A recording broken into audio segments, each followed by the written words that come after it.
নমস্কার, আমি রমা। সবাইকে জানাই গুড মর্নিং। সকালে ঘুম থেকে উঠে গেছি। উঠে একটাই কাজ আমার, এই বিছানা গোছানো। বিছানার নিচে করার একটাই কারণ, কালকে আমার মায়ের ছোটো কন্যার সাথে হয়ে গেছিলো ভীষণ বড় মারামারি, ঝগড়া, ফাইট। লাস্টে রেগে মেগে আমি থাকবোই না তোর সাথে, এক বিছানায় করে নিয়েছিলাম নিচে বিছানা। আর আমার রাগ রাগ হলে আমি সহজে কন্ট্রোল করতে পারি না। রেগে মেগে আমি মানে একটা যাচ্ছে তাই ব্যাপার হয়ে যায় আমার লাইফে। তাই বিছানাটাকে সুন্দর করে গুছাইতেছি। গোছাতে গোছাতে একটা কথা বলি তোমাদেরকে। আমার ফেসবুকে ঢুকেছে ফার্স্ট পেমেন্ট, যেটাতে আমি খুব ভীষণ খুশি হয়ে গেছি। জীবনে আমি ভাবতেই পারিনি যে ফেসবুক থেকে আমাকে টাকা ফেসবুক থেকে আমার কাছে টাকা ঢুকবে। যাই হোক, খুশি হয়ে গেছি। সেটা আবার দিদিকে জানালাম। দিদি বললো ঠিক আছে, কোনো ব্যাপার না, ভালো ভালো, কিন্তু টাকাগুলো নষ্ট করিস না। আর আমার কাজ হচ্ছে সে টাকাগুলোকে অপচয় করা। আমার এর মাঝখানে আবার স্যারকেও ফোন করে জানালাম। স্যার বলছে ভালো ভালো, কারণ স্যার বিশ্বাস করেছিল না। আমি বলছিলাম দেখবা আমার ফেসবুকে কিছু হলেও টাকা ঢুকবে, সে ক্যাজুয়ালি নিয়েছিল। তাই বলছে ভালো ভালো, কিছু বলবো না, কিছু বললেই তো আবার রেগে যাবি, থাক।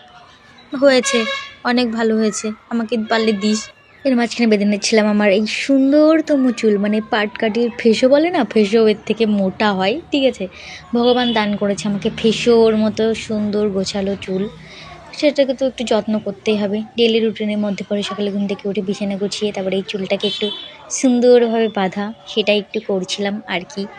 কী আর করা যাবে, ভগবানের দান, এটাকে তো মেনে নিতেই হবে। চাইলেও আর ঠিকঠাকভাবে চুল আমার আর হবে না, টাক পড়ে যাবে 2 দিন পরে। তাদের মধ্যে মুখটা পরিষ্কার করার জন্য একটু ক্রিম মেখে নিচ্ছিলাম।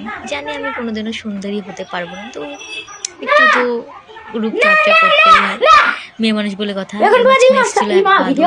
সে এসে দেখেছে ভিডিও করছি, সে আবার দেখো রিপিট আসবে, এসে হাই করছে আর জিভ ভাঙাচ্ছে। এত বদমাইশ, এর সাথে আমার কাল রাত্রে হয়ে গেছিলো, ভীষণ পরিমাণে ঝগড়া, অগঠনতম ঝগড়া, যেটার কোনো মানে হয় না। সে মুখ টুক পরিষ্কার করে চুল টুল বেঁধে এই যে ঘরটাকে ভালোভাবে ঝেঁটিয়ে নেবো, যত ময়লা আছে তত সেইভাবে ঝাঁটাবো যেন আর না আসে কখনোই, ঠিক আছে। ঝেঁটে দিয়ে এই যে আমার ঝাঁটানো প্রায় কমপ্লিট হয়ে গেল। বিছানা গোছানো আমার কমপ্লিট। দেখাচ্ছিলাম নিচে একটা কাপড় পরেছে, ওটা করেছিলাম সানসেটের পর্দা, ওটা ওরকমই পড়ে আছে, সময়ের অভাবে লাগানো হচ্ছে না। এই যে দেখতেই করতে করতে আয়নাতে আবার আমার মুখটা দেখছিলাম যে নায়িকা লাগছে নাকি বাদরের মতো লাগছে। আমি জানি বাদরের মতোই লাগছে, তবু মেয়ে মানুষ বলে কথা, আয়নাতে দেখতে হবে। কালকে রাত্রে মা এনেছিল বাদাম, আমার অভ্যাস আছে বাদাম সকালে উঠে খাওয়া।